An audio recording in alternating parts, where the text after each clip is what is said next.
On today's first look, we have a 1968.5 Ford Mustang GT with a 428 Cobra Jet engine in it. Mike McCullough, our VP of Consignment Relations, who is here with us, but is also a well-known Mustang expert. Tell us about this car. Well, Craig, very unique opportunity today for somebody. This car is a super rare car. They only built 119 68.5 GT 428 Cobra Jet coupes with the automatic transmission.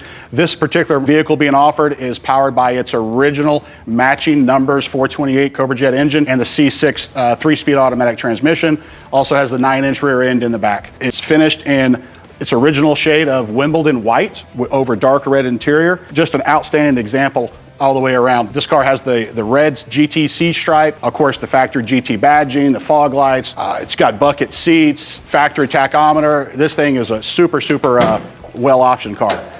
And just look at the engine compartment, a lot of rare parts in here. Absolutely. The air cleaner assembly for this car is original, and that's in the Mustang world, we refer to this as unobtainium. If you don't have one of these and you need one, good luck. It still has its original small equipment. I mean, just a remarkable condition car. Well, it's a rare car. It's done in the right restoration, has the original VIN tag here on the front and on the door. Best part, selling at no reserve at our 2022 Las Vegas auction, June 30th through July 2nd. See you there.